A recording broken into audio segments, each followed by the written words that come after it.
बिस्मिल्लाहिर रहमानिर रहीम। हे समस्त जगतबासी, आज আমি আপনাদের সামনে যে আলোচনাটি নিয়ে হাজির হলাম, সে আলোচনাটি কয়েকটা সূরা থেকে যে মানুষের জীবনের কি সমস্যার সমাধান করা যায়, কিভাবে পৃথিবীতে আমরা ভালো থাকতে পারি।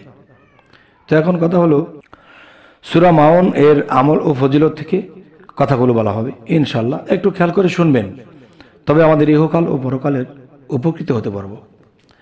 এবার আসি, এ সূরা মাউন পাঠ করে ব্যবহারের জিনিসপত্রের উপরে ফুঁক দিলে সেগুলো সম্পূর্ণ নিরাপদ থাকবে। প্রত্যহ 41 বার এ সূরা পাঠ করলে সেই পাঠকারীর উপর পরমুখাপেক্ষী থাকিতে হবে না এবং রুজি রোজগারে বৃদ্ধি পাবে ইনশাআল্লাহ।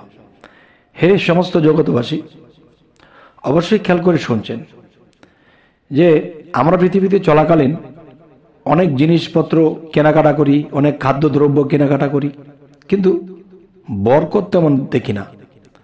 মানে ছো করে আনলে ছো করে শেষ হয়ে যায়। তো এর মধ্যে বিসমিল্লাহির রহমানির রহিম ব্যবহার করতে তো বলেই যাই, তার মধ্যে যদি আমরা সূরা মাউনের যে বিষয়টা, যে আমরা যদি এটি পাঠ করে সেই খাদ্যদ্রব্যের উপরে ফুঁক দিই, তো ইনশাল্লাহ আমাদের বরকত আল্লাহ দান করবেন। 40 বার এই সূরা পাঠ করে যে পাঠকারীর কখনো মোকাপেক্ষী হতে হবে না কারো কাছে, অবশ্যই আল্লাহ আমাদেরকে হালাল রুজিতে বরকত দান করবেন। এবার আছি যে সূরা কাউসার।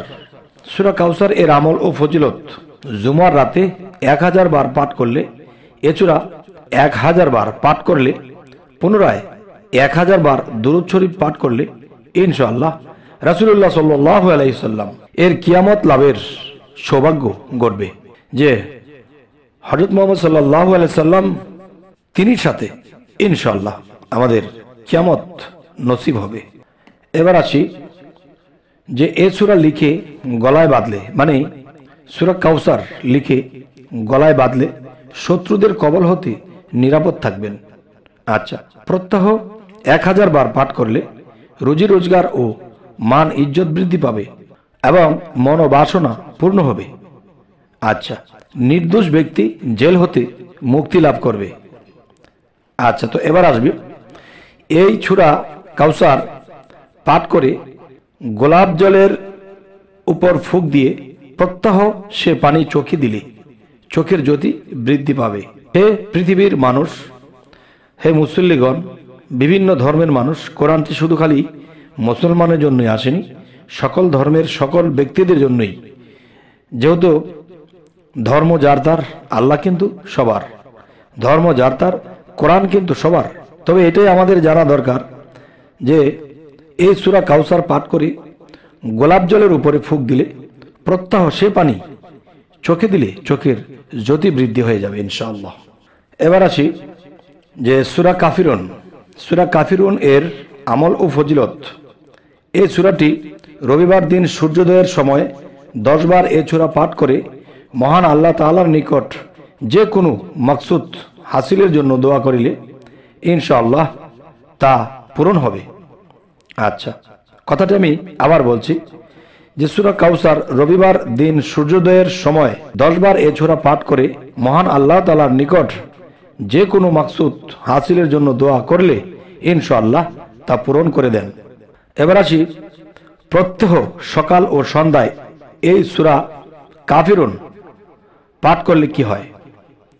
আচ্ছা, প্রত্যহ সকাল ও সন্ধ্যায় সূরা কাফিরুন অন্তত একবার করে পাঠ করে তাহলে কি হয়, সন্দেহ এবং ইমানের দুর্বলতা হতে মুক্ত থাকবে। এবার আসি যে ঝুলিয়ে রাখলে তাতে বেচাকেনা বেশি হবে। যেমন দোকানপাট, ব্যবসা বাণিজ্য, যাদের ব্যবসা বাণিজ্য ভালো হচ্ছে না, খারাপ অবস্থা, তারা যদি এই সূরা নাসর এর আমল ও ফজিলত, এর মধ্যে বলা হয়েছে দোকানের ঘরের মধ্যে যদি ঝুলিয়ে রাখা হয় লিখে সূরাটি, ইনশাআল্লাহ তার বেচাকেনি ভালো হবে। আচ্ছা, আরেকটু কথা বাকি আছে সূরা কাফিরুনের, সেটি হলো প্রত্যহ সকাল ও সন্ধ্যায় এ সূরা অন্তত একবার করে পাঠ করিলে শিরক, সন্দেহ এবং ইমানের দুর্বলতা হতে মুক্ত থাকবে। আচ্ছা, এবার আসি যে সূরা নাসর সূরা নাসরের আমল ও ফজিলতের মধ্যে বলা হয়েছে এ সূরা রাঙ্গতার মধ্যে খোদাই করে লিখে জালে বেঁধে দিলে উক্ত জালে বহু বহু মাছ ধরা পড়বে। আচ্ছা, আর কাঠে খোদাই করে লিখে দোকানে ঝুলিয়ে রাখলে তাতে বেচাকেনা খুব বেশি হবে।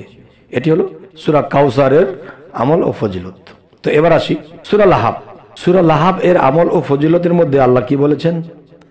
এ সূরা লিখে শরীরের বেদনার স্থানে বেঁধে দিলে আল্লাহর রহমত বেদনা লাঘব হয়ে যাবে।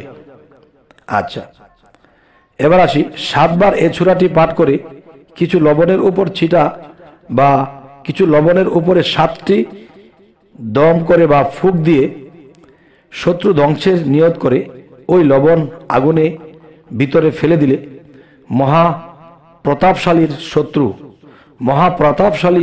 শত্রুও একেবারে নিস্তেজ হয়ে যাবে অথবা ধ্বংস হয়ে যাবে। তবে অবৈধভাবে এ আমল নিষিদ্ধ। কথাটি আমি আবার বলছি, সূরা লাহাব এ আমল ও ফজিলত এ সূরা লিখে শরীরের বেদনা স্থলে বেঁধে দিলে আল্লাহর রহমতে বেদনা ভালো হয়ে যাবে।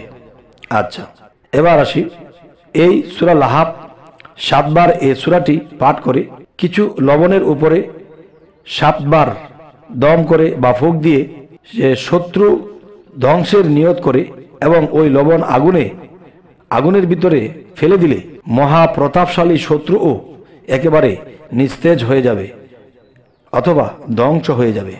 তবে অবৈধভাবে এই আমলটি নিষিদ্ধ। তবে আমাদের এই চ্যানেলের আলোচনা আপনাদের কেমন লাগে অবশ্যই আমাদেরকে জানাবেন এবং অবশ্যই সাবস্ক্রাইব করে নেবেন, পরবর্তীতে যেন ভালো আলোচনা এনে দিতে পারি। সকলে ভালো থাকবেন। আল্লাহ হাফিজ।